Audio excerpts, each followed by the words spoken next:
Hey guys, it's Oluchi for Ways Breakfast. Thanks for always tuning in. Our research has shown that you're probably not subscribed to our channel. What are you waiting for? Make sure you hit that subscribe button below so you never miss out on our latest content and stay in the loop with all things Ways. If the channel grows, it means more great content for you guys. So hit that subscribe button now.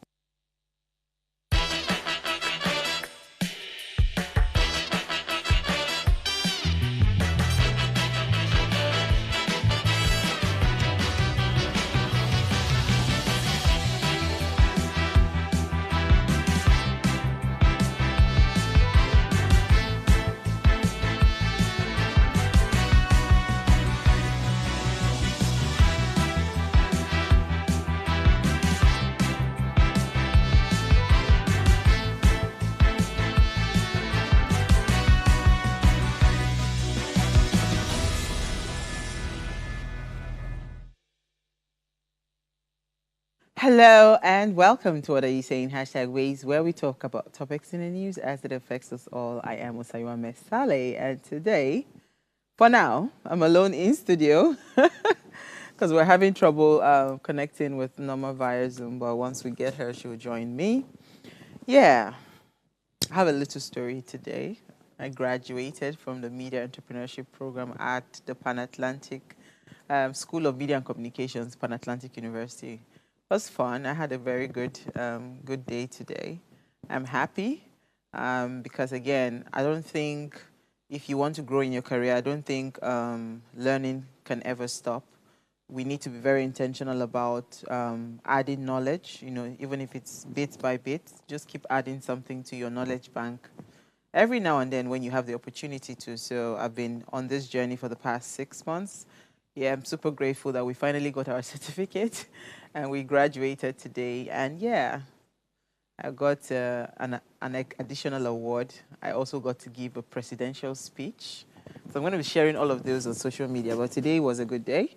I'm happy and yeah, very, very happy about amazing things that are happening. So I hope your day is going well as well. I mean, you can also share what your day is like. And I'm going to read it. If you share the comments, I'll read it. All right, so before we get into conversation, right, if you are yet to subscribe to our YouTube channel, please, we are begging.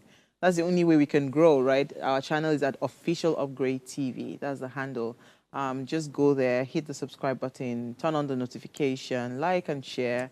I mean, we have amazing content coming on that platform every day, live content every day. At least we have 5 live contents that goes on weekly, but for every day, Monday through Friday. So go there and just click on the subscribe button. Because I have time, it would be nice to share that today would be our final episode for the year because we're going on a break, prime time, but every other show on the other platforms would continue to flow. But we're going on a break and definitely we would be happy to come back in January. We're hoping for fresh things, new things, So please don't miss us too much. Yes, don't miss us too much, but stay updated, keep following our channels. Some of our content will continue to air because we have amazing content that we've shot over the last year or since January. So we're going to be playing some of those episodes, repeating some of those episodes for you to just watch again and refresh your memory on the amazing contents that we have outlined. Yes, so if today we're having a conversation on Nigeria's tax reform bills, which have successfully passed their second reading in the Senate, and we will explore implications of these reforms for you and the broader impact on the nation's tax, right? That's the nation's tax landscape, right? And here's what we found as today's quote. It says, "No government can exist without taxation. This money must necessarily be levied on the people, and the grand art consists of levying so as not to oppress." I like this quote. So let's come and hear what's it called? Taxation is going to look like, the taxation landscape in Nigeria. We'll do all of that, but first, let's run off on a break. Hopefully, we'll be able to have Norma join us. and we'll also come back for what is in the news. Stay with us.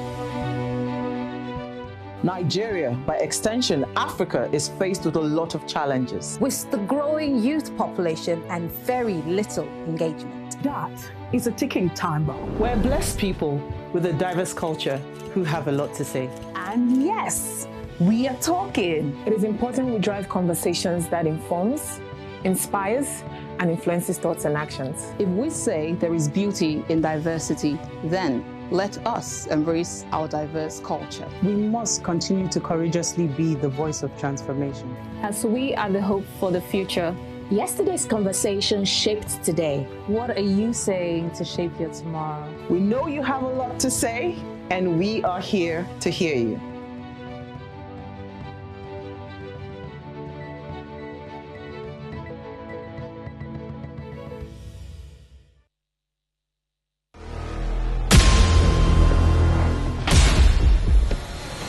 Another is here. God's agenda for 2024 is wisdom.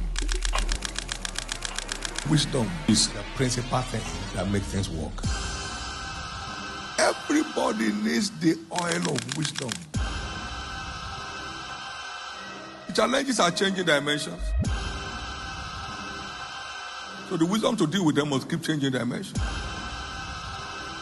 It's time to get wiser. God terminated 8 years barrenness in this exalted altar. I get back to a set of twin baby boys at 50 years after 17 and a half years. Lord, I need the baptism of this ever-winning wisdom. Shiloh 2024 is December 10 to 15. Thank you, Jesus. Amen.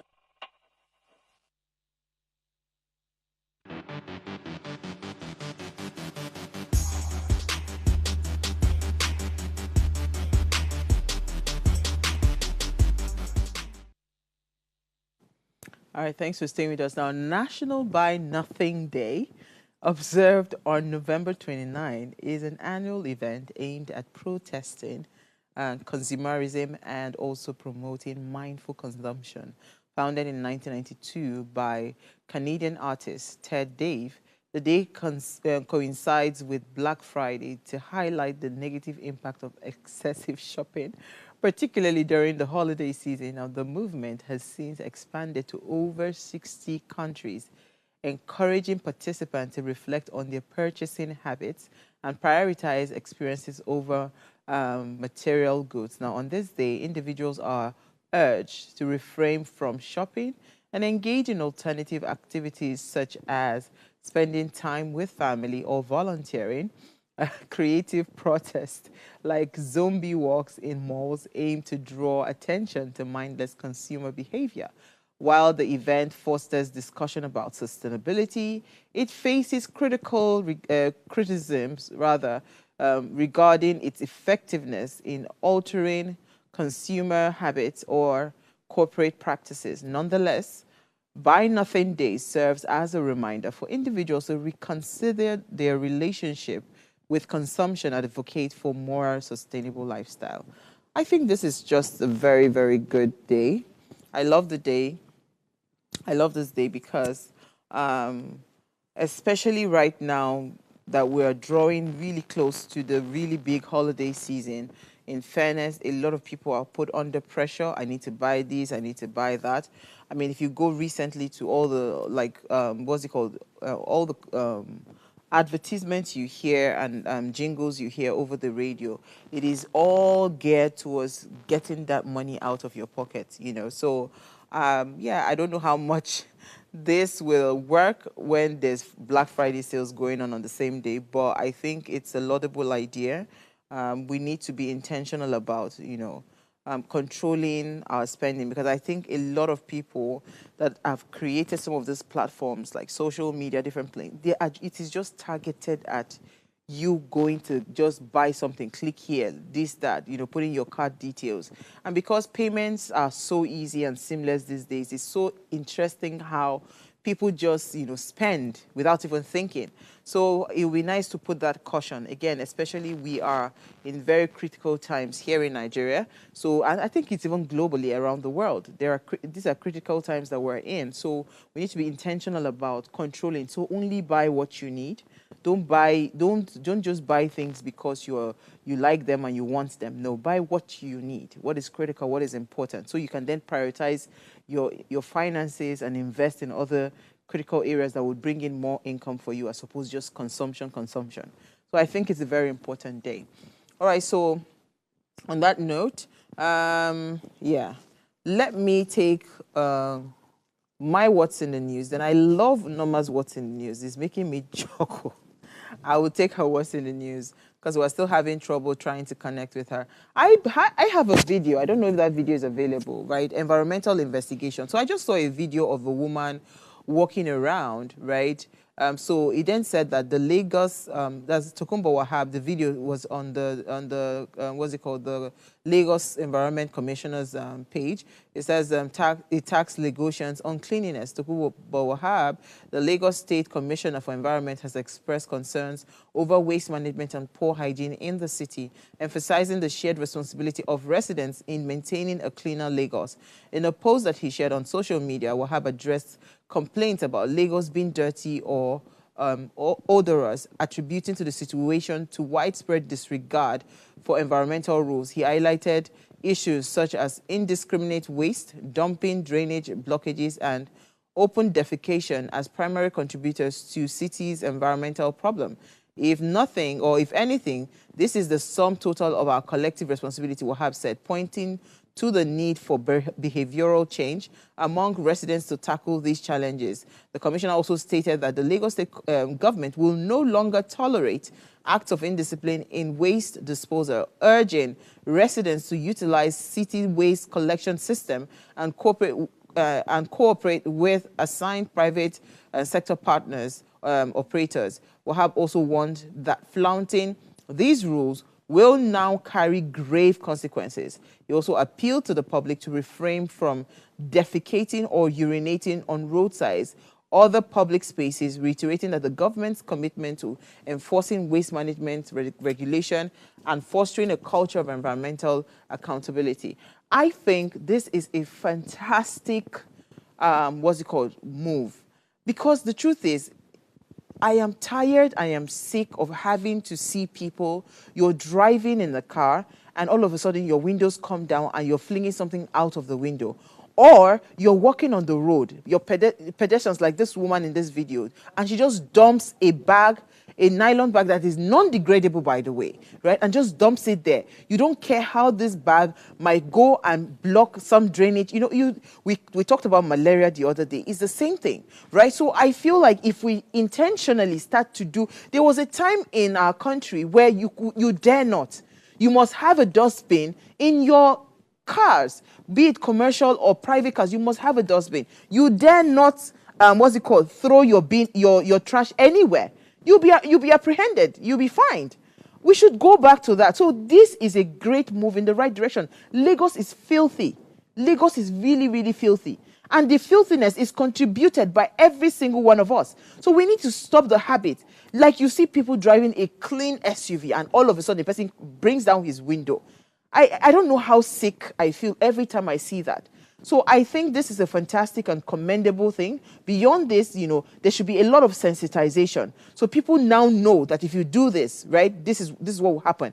And regarding open defecation, when Third Mainland Bridge was closed, I remember taking the other route. What's that road now? Is it Carter Bridge or where? The one that leads you to the Oyinbo Market. I forget the name now. There is a particular spot on one particular bridge that you see them line up. They line up to come and defecate in public. It's an open secret. So I had seen it for the first time. I was literally shocked. And the person that was with me said, this one is normal. That's what they do. So they actually line up. So in the conversation around open defecation, you know where to find these people. I wouldn't go outside and defecate or pee outside. I won't do that.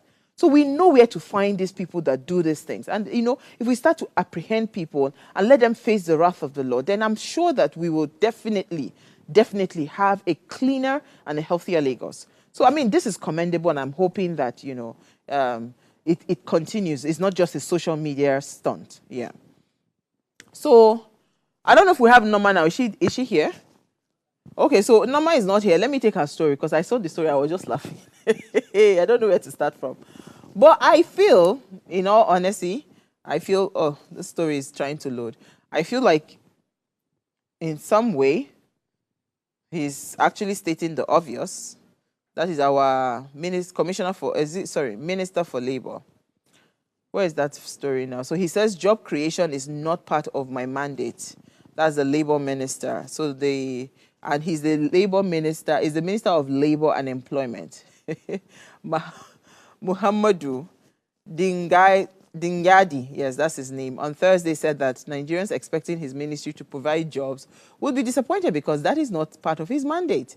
He stated that this at an annual conference at the Federal Capital Territory of Nigerian Institute of Public Relations in Abuja, while highlighting that his ministry is mindful of Nigeria's enormous youth population and the need to ensure gainful engagement. Dingyadi stressed that the provision of employment for the youth was not their responsibility. According to the former Minister of Police Affairs, their main task was to create an enabling environment and never to secure jobs for anyone. So you would agree with me that the mandate of the Federal Ministry of Labor and Employment is never to give employment to people. However, it is at the heart of Renewed Hope agenda, particularly it is as it relates to job creation, sustained and inclusive investment, as well as the promotion of enhanced productivity for improved service delivery. So as you're aware, the minister, of course, is not there to provide employment because the former Minister of Youth and Sports, Sunday Dare, before he left, was asking me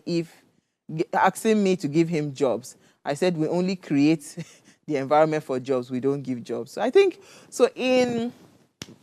it says, my president is poised and committed to providing the requisite leadership and driving initiatives geared towards Nigeria's economic recovery and transformation. This is evident in the recent successful negotiation of the minimum wage, which I don't think that has been implemented for Nigerian workers, and deliberate efforts towards sustainable strategic investment in human capital infrastructure, innovation, and institutional reforms.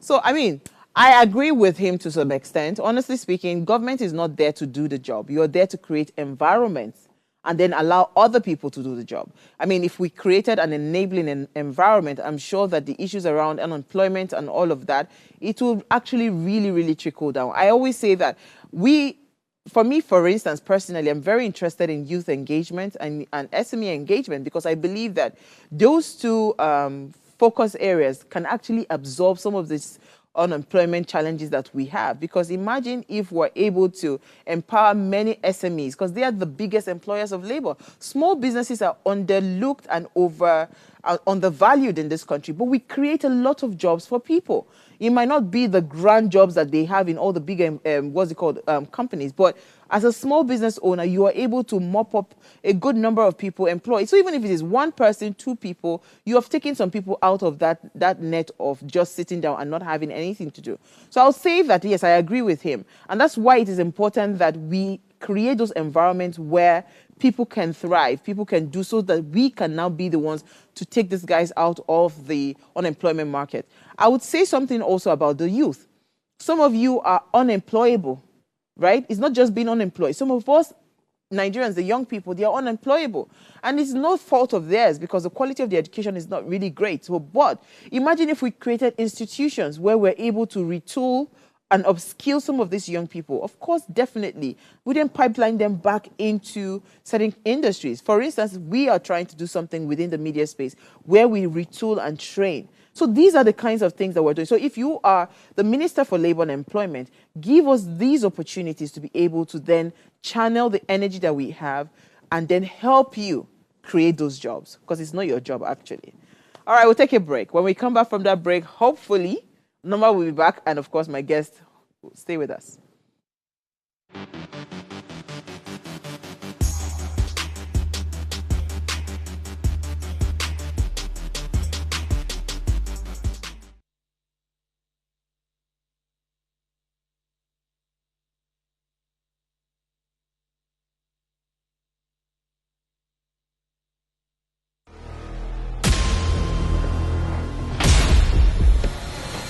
Another is here. God's agenda for 2024 is wisdom. Wisdom is the principal thing that makes things work. Everybody needs the oil of wisdom. The challenges are changing dimensions. So the wisdom to deal with them must keep changing dimensions. It's time to get wiser. God terminated 8 years barrenness in this exalted altar. I get back to the set of twin baby boys at 50 years after 17 and a half years. Lord, I need the baptism of this ever-winning wisdom. Shiloh 2024 is December 10 to 15. Thank you, Jesus. Amen.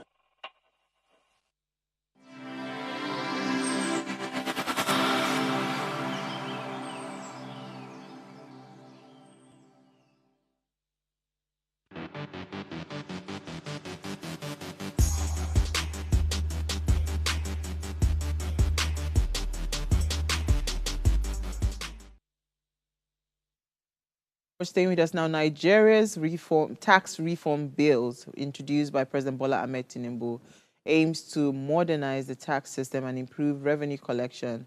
The bills, which just passed their second reading at the Senate, outline several key changes. A 25% tax rate for individuals with monthly earnings over 100 million naira. A reduction in corporate income tax from 30% to 25%, the removal of income tax from individuals earning minimum wage. Additionally, the reform aims to abolish VAT on essential goods and services while suggesting an increase in VAT on other items from 7.5% to 15% by the year 2030. Now, to break all this down and tell us how it affects you and I, is someone whose insights, commentary, and thought-provoking analysis has been featured in prominent publications such as The Republic, Africa is a Country, and The Southern Voice. Now, his name is Basil Abia, and he's the co-founder of Veriv Africa. Thank you so much for joining us. And this is actually his second time, so he's joining us live in studio today. So thank you for joining me. Thank you. Pleasure to be here. Yes, so where do we start from? Are these reforms really, they sound very interesting and they look good on paper. It seems like this reform truly is meant to make life easy for us. Do you agree? Yes and no. So I'm going to provide some nuance. And that's my job, actually. That's what I do for a living. I provide nuance, use data, and provide nuance, I would say, explanations to what the data might mean in that sense. So you have to look at it from a holistic perspective, and that's what I'm going to do here.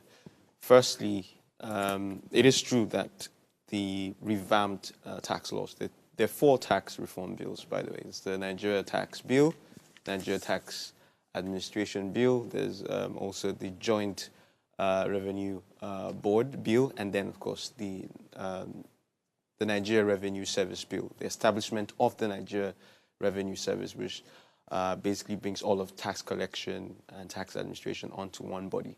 So from the FIRS, it now becomes the NRS.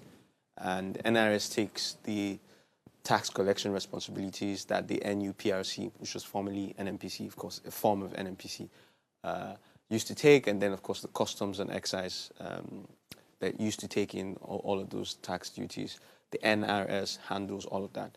So with these 4 tax reform bills, one that is very interesting and very bulky, by the way, I brought it into my bag. The bulky one is the Nigeria Tax Bill.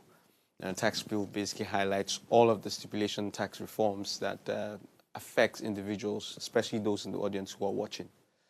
So I start with the one that affects all of us.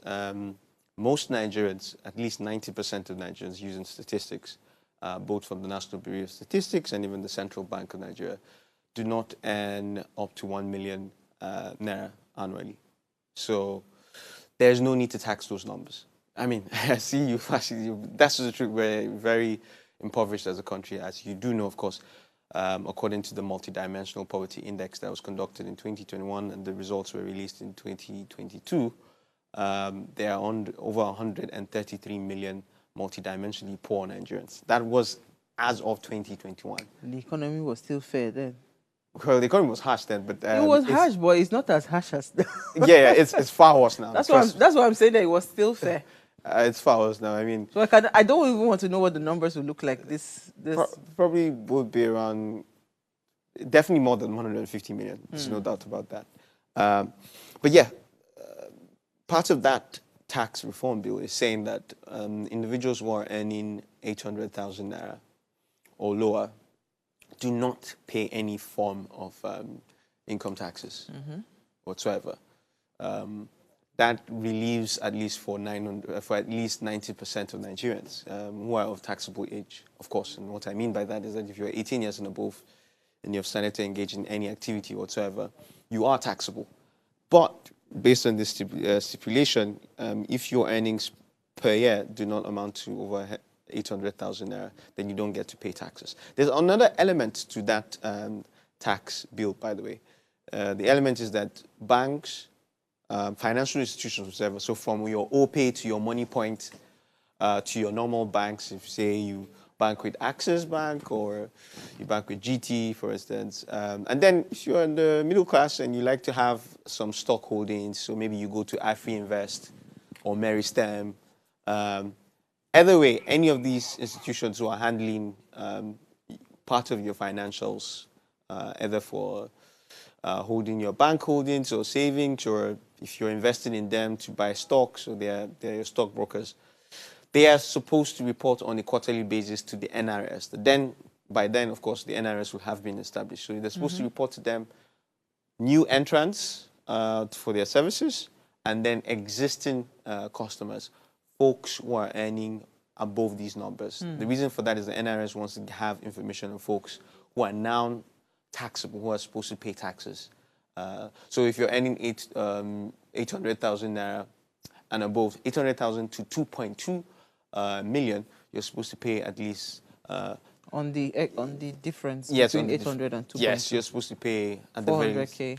Yes, so yeah, if you're earning 800 and above, you're going to start paying tax rates. Tax rates. Are you paying on the excess of the 800? I mean, that lands it at 2.2, or you're paying everything? No, you're not paying everything. You're just paying 10%. That's your tax rate.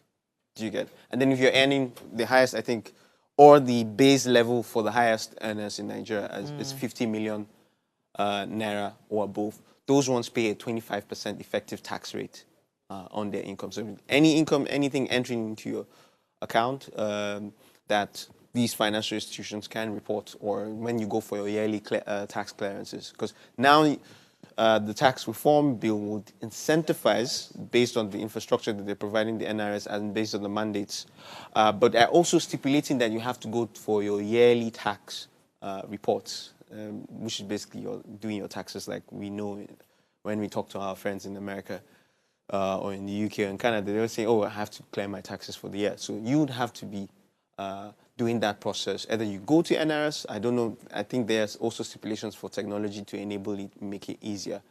But long story short, if you're earning 800,000 naira and below in a year, you don't have anything to worry about. It's the folks that earn higher than that start to pay effective tax rates increase from 10%, then you have 5% as you go higher to, 15% as you go higher, then 20%, and then of course the highest level leverage will be from 50 million and above, where you have to pay effective tax rates of 25%.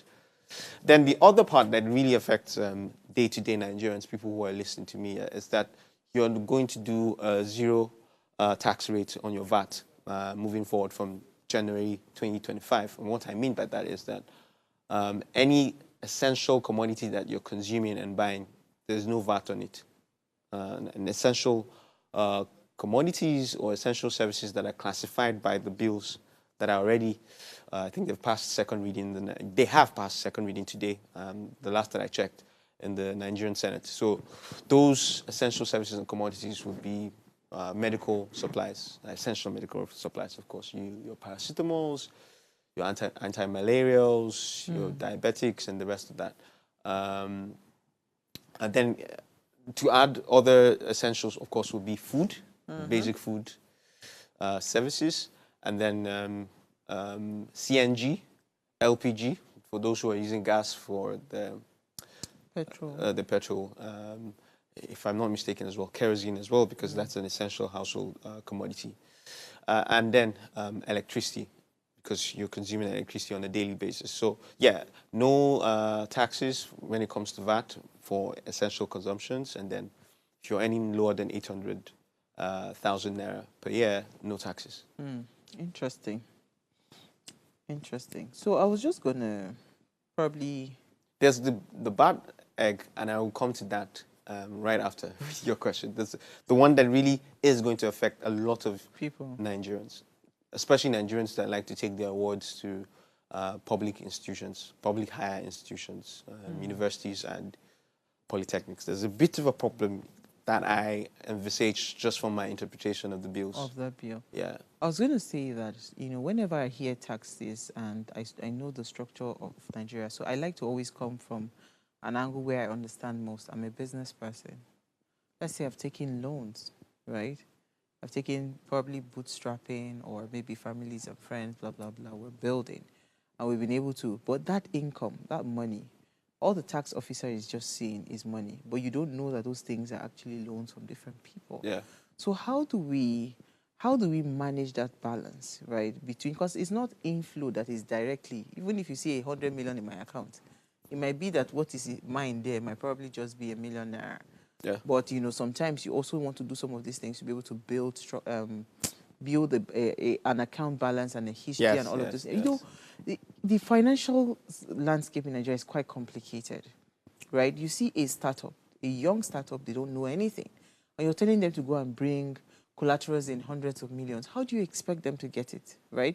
So even if you want to start to do, like, oh, everybody wants to pay their taxes and all of that, how do we really structure it in a way that, you know, you're really taxed based on what it is, what is coming in, that is coming in, that is not all the excesses. Yeah. You know.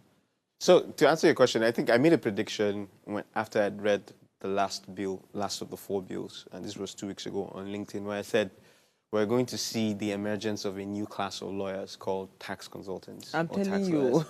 because you have them all over the US. Yes, that's going to be the case moving forward, depending on if the NRS are really, really hot on their job. If they're really hot on their job, they're putting a lot of burdens for your clients. For instance, part of that, both in the tax bill as well as the tax administration bill, there are stipulations where you have to do your bookkeeping, and whether you're not paying taxes or not, whether you're exempt from taxes or not, you have to go and file for the year. So if implementation is 100% or even 90%, then you have to be at the NRS office or the tax judicial authority for when it comes for taxation in your own locality. So in this sense, it might not be the NRS, especially if you're not doing CIT handlings. If you're doing any consumption handlings or income handlings, all of your clearances would be to the revenue service of the locality that you're in. So in the context of Lagos, it would probably be the LIRS. Yes. Yeah, so if you're using Lagos for the context, most of your work would be with the LIRS, except, of course, you now have a corporation. And then, of course, most companies in Nigeria do not do turnovers of 25 million or above, so you're exempt from paying, corporation income tax in that sense. And then there are a number of companies, too, that because they are technology-enabled or they are technology-based, they are also exempt from taxes for 5 to 10 years, based on the Nigeria Startup Act. I don't know the modalities in the adjustment when the new bills are into place, but the last that I checked, nothing will change in that sense. You would be exempt. But to answer your question directly, I'm not a tax person, by the way. I'm just a policy analyst. And I run a data insights and research and advisory company, which means that I look at complex information and try to break it down and provide nuances. I think at the end of the day, you would be able to afford a number of, even if it's just maybe someone who you retain every quarter for just 100. So I think that's the best way to go about it. Yes, they will be able to explain all of those. And they are able to separate line items. And then we will also see another evolution. This is part of my prediction that I put out on LinkedIn, is that folks, whenever they're making transfers, monetary transfers, of course, we will now take those references, those summaries, very seriously moving forward. You're no longer going to just say, oh, if you're giving to your Egbon, for instance, you're not going to say Egbon 1. No. You have to stipulate why you're sending that money for. Money for food. Yes. Money for... Very important. I always narrate well. And then making sure that most payments, in fact, all payments to anything that is business related, comes from a corporate account, a business account. Also making sure every payment that you're making to somebody that is business related comes from your own business. And through their business account. And through because their some of business them will account. tell you to pay into their private account because, of course, they're trying to avoid the VATs and all of that. Yes, regardless, make sure. So we're going to see a lot behavior. That's structure. So it's a behavioral structuring that is coming. Yeah, okay. that's going to change. So very important to highlight this as well. If you're getting paid, especially, for instance, you have a media consulting or you have an event where you're anchoring, you've been called to be a compare, which I know you've compared a number. So moving forward, you're going to be compared. Let's say my company, Very Africa, invites you over to Abuja to compare an event. And if we're paying you, I cannot pay from my account. It has to be from the Very Africa corporate account. And the classifications have to be there so that you're not... So imagine we pay a huge lump sum, for instance, and it's from my personal account. And these issues will be flagged by the banks, and the banks will probably tell the NRS or the LIRS that, oh, these are something fishy is going on. Yeah, or that these are just inflows from income, and that income has to be taxed, and you wouldn't want that to happen if there's no clarity provided, of course. That clarity is very important. So we'll take a very short break. When we come back from that break, we'll continue the conversation. Stay with us. We'll be right back.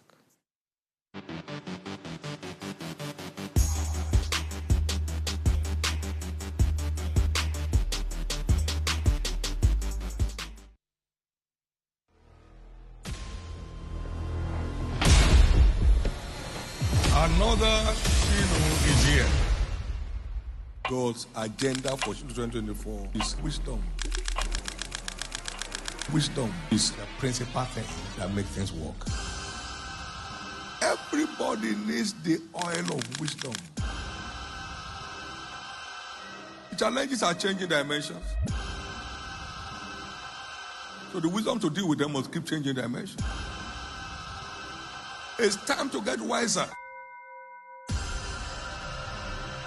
God terminated 8 years barrenness in this exalted altar. I get back to a set of twin baby boys at 50 years after 17 and a half years. Lord, I need the baptism of this ever-winning wisdom.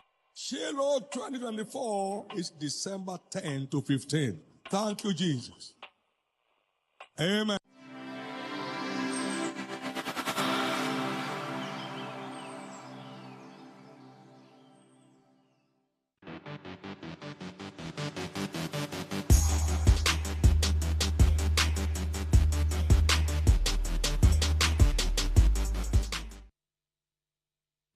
All right, thanks for staying with us now. If you just tuned in, we're still having a conversation on Nigeria's tax reform bills, and our guest, Mr. Basil Abia, is here.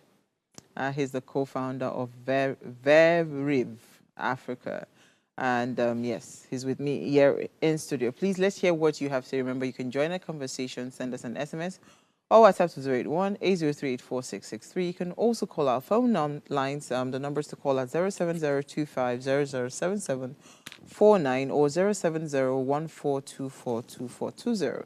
Now, yeah, he just offered me a job stylishly that he will bring me to Abuja to come and compare an event for him. So I will send you my bill. Yeah, we're having lots of events next year, by the way. So definitely. I will send you my bill. We will act on that, I can assure you. And I think even when we have for Lagos, because one of our plans this year is to expand to Lagos. Yeah, awesome. Full. So when we are having our introductory community events with policy makers. Definitely. And researchers and advisors, definitely. It would be great to have you. I'll love to be there. Yeah. All right, so quickly, you wanted to touch on the downside. You talked about, especially for those going to public higher institution, Yes. That's not looking, it's not sounding good at all. I'm already feeling jittery on their behalf. I have to select my words carefully and make sure that so that people get the actual insight from the interpretation of the bills. So currently, TETFON, NASENI, and NITA collect several forms of revenue based on the stipulation of the Establishment Act. So an example would be TETFON. TETFON collects 3% of Federation account revenues, as well, and most of that comes from corporate, accessible corporate tax revenue. So the corporate tax revenues, 3% of that is collected by the FIRS goes directly to TETFON, and they are using it for their tertiary... the loans, for the student loans? Yeah. No, not for student loans. Okay. TETFON loan is just to build institutions. Provide infrastructure in those institutions, you know. It's the same with NASENI, where they're doing, aside from 3% of the Federation account revenue that they collect every year to further infrastructure and engineering development provision, they also collect 0.25% from IFRS, returns from corporate income taxes. So what do they use the funds for? They use the funds to build, science engineering infrastructure, basically, and enable more engendering of industrialization. That's their job as NASENI. It's the same thing with NITA. NITA do a collection from information technology or IT companies, all the taxes. They take 2% of those revenues that's collected from those IT corporations.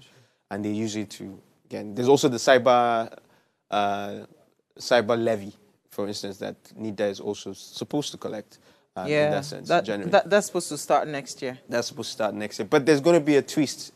And here is where the problem lies. So the twist is that there is a reform that is expected to come in 2030 that winds down all of these taxes into one single development levy.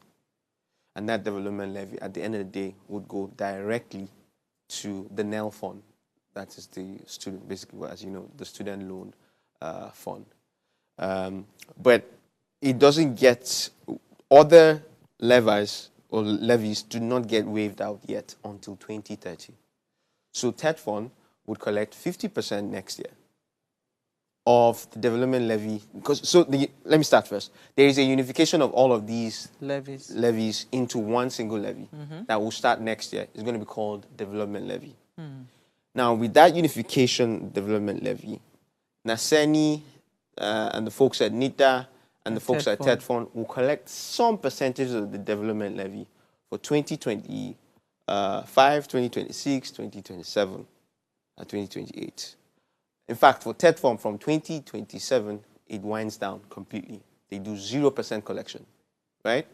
Then NASENI too, by 2027, NASENI stops collecting any revenue whatsoever from the development levy. So by 2030, once all of these organizations have wound down in their collection of diverse rates, so for instance, TETFON will collect, for 2025, TETFON will collect 50%. Then for 2026 and 2027, TETFON will collect 60%. After that 2027, it winds down lower to 30%, and then by 2030, it's 0%. So by 2030, basically what I'm explaining based on the interpretation of the tax reform bills is that by 2030, NELFON has all of the revenues from the development levy. And that's 100%. So let's imagine that for 2030, that is about 10 trillion or 15 trillion. All of that is supposed to go into student loans. The problem, of course, is that public institutions, especially higher institutions, mostly the ones that are federal government owned and also the state government owned ones, will no longer have financing from TETFON for infrastructure development. They will have to find other ways to generate revenue. And the NEL fund only, of course, provides finance. But is that supposed to be a bad thing?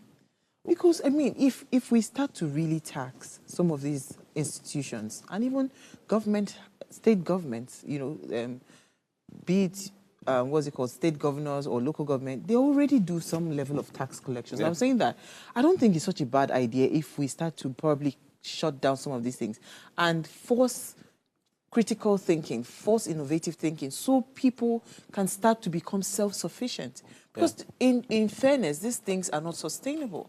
So it's not a bad thing in itself, if that is one of the side effects. I wouldn't say it's a bad thing. I'm just saying that it's going to be a downside to most consumers of public education. Well, it shouldn't be, but we have to look at the state of earnings for Nigerians. I just provided a stat that at least 133 million Nigerians are multidimensionally poor. They earn less than $2 per day. So they obviously cannot even afford to send their kids to their awards to these public institutions right now as we speak.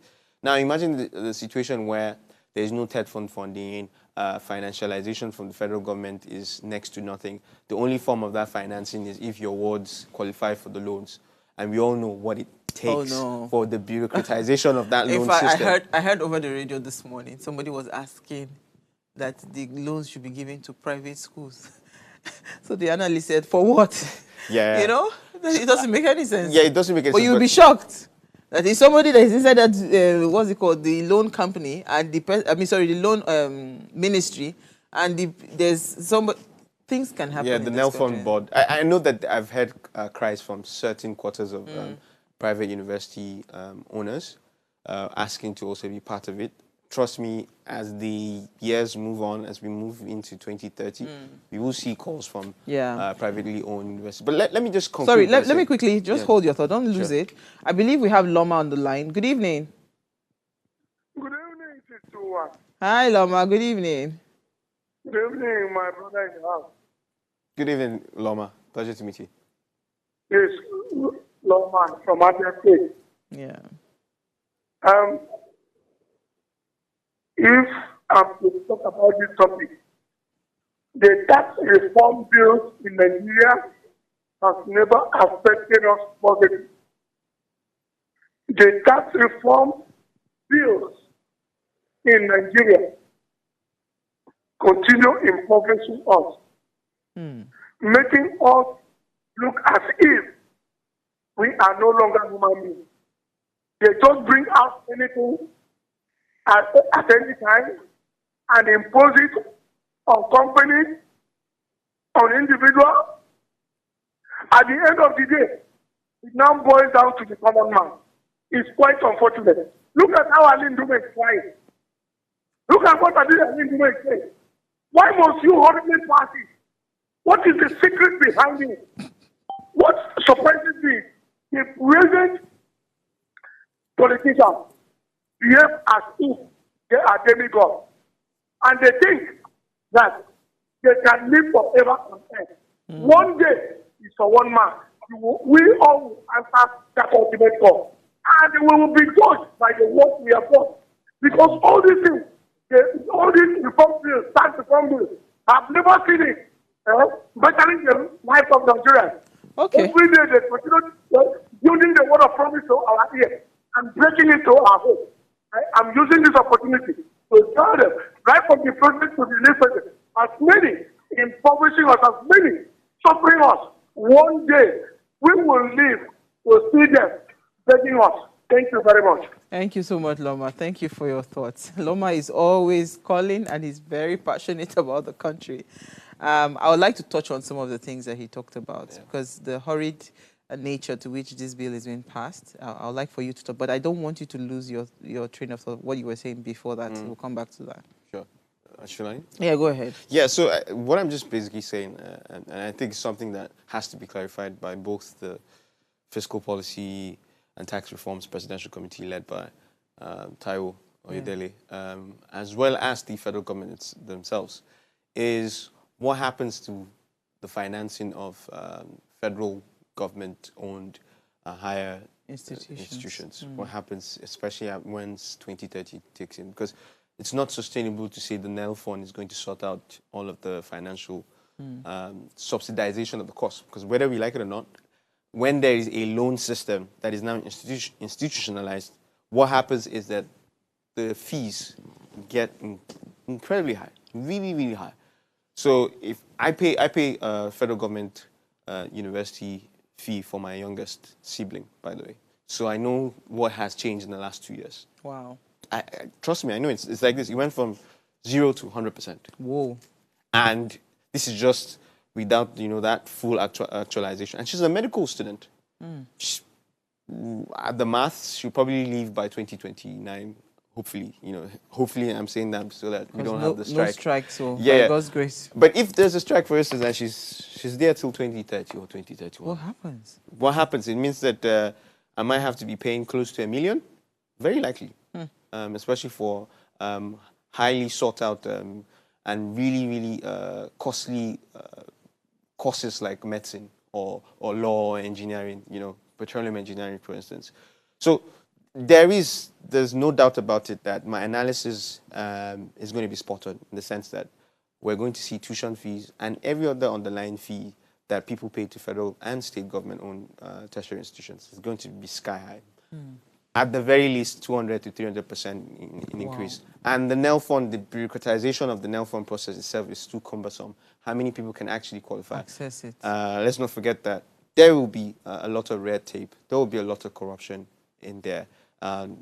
Even with the use of technology that they currently use, there's still a lot of backlogs for them to clear. The last that I checked, the Southeast has not had a beneficiary whatsoever.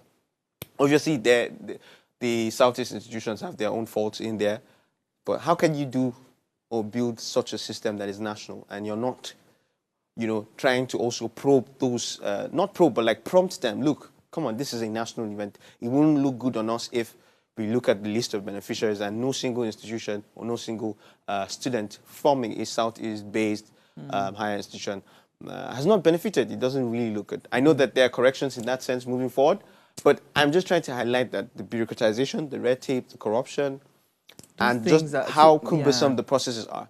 It's going to be really difficult to have even a 50% coverage rate. And when there's that 50% coverage rate, what happens?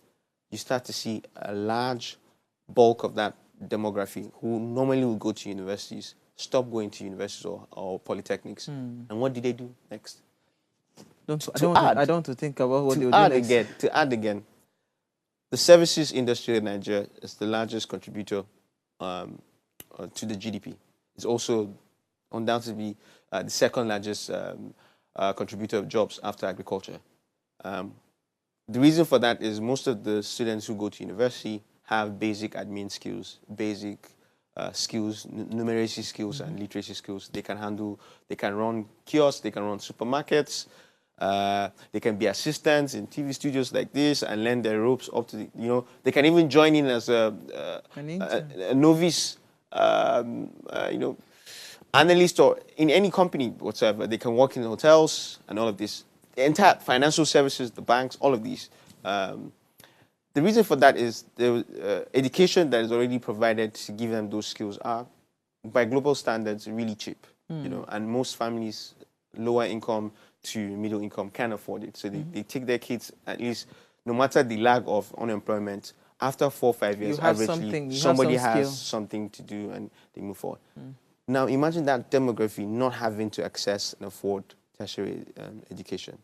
It means a core of our employment pool from 2030 to 2035 is going to be out of the educational system.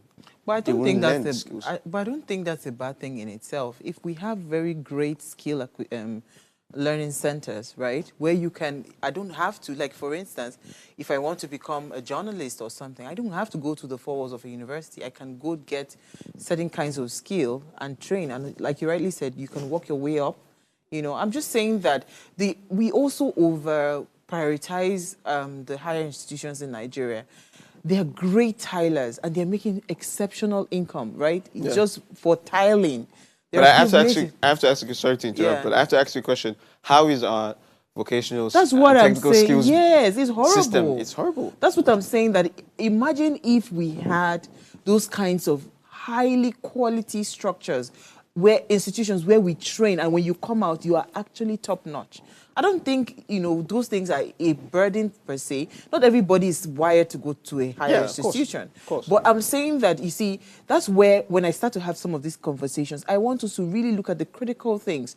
We don't all have to go to the university. I don't have to. Do you get my point? I agree. But what we need to do is to be able to trained enough to be self-sufficient. So for instance, if it is just coming and handling a camera and editing a video and I'm making a lot of money at the end of the month, why do I need to go to school? So the system in Nigeria needs to wake up.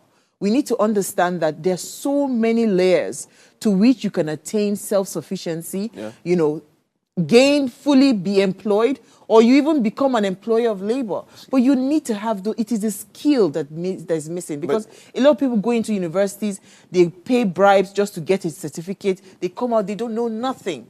So, I mean, I'm just saying that some things are not really bad in itself. It then builds an opportunity for more things to happen. Do you get? Yeah, well, you're spot on. I completely agree with everything you've said. I think my own slight detour from your train of thought or your line of perspective is that society is top-down, right? While it's good to highlight the individual steps and pipelines that we need to have we need to have formalized structures from the federal government and the state governments that enables for people to look, say, it's super expensive to go to University of Ibadan. My parents simply cannot afford, and it's going to be very hard for me to access the loans from Nelfon. Why don't I pick a skill, for instance, like being a cinematographer? Come to my media academy next year. You know, I mean, I hope that happens. But why don't I not use those other pipelines? And to be honest, most industrialized nations, the core of their worker base do not come from universities. At all. They do not come. Like Germany, for instance, is an example. Germany, they have this fantastic gymnasia structure. Sorry, I'm getting the pronunciation wrong. But what that means is that once you're done with secondary school, you go to a vocational pipeline over a short period of time. And then once you have your certifications, you can be either a plumber, you can work in an auto company, you can do electricals. So there's a lot we can do. You know, you can do automation. And then you also have software engineers nowadays that don't go to universities. Literally just learn the skills through So I think we should think structure. deeply. But that will have to come from legislators. So folks in the National Assembly, there has to wake be up. 2 core bills for me that I want Quickly. to see passed into acts. First, for me, would be a national apprenticeship bill that somewhat takes the wisdom of the Igba boy of course, the apprenticeship system, structure, but yet you're structuralizing it, institutionalizing it, of course, and then ensuring that you bring as many SMEs or an MSMEs to be in those pipelines to take in these apprentices. And over a short period of time, maybe 9 months or maybe 12 months, they become qualified to start. You provide up. incentives Absolutely. to these MSMEs that list on this project. Secondly, we have one more point. Quickly. Many points. And then, of course, the second bill that I want to see turned into an act is the new technical and vocational education bill, the TVET bill. If we get a TVET bill that structures how we do vocational education and mainstreams it, we can have local governments, state governments, and the federal government, of course, play a pivotal role in providing high-level provision. Absolutely.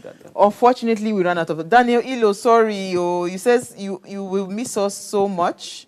You can't believe this is the last episode. Please, cope. We'll resume in January. Mona, let us go rest for December. We'll see you guys. Thank you for congratulating me. We'll see you guys January. We'll see you. I'm happy to say that.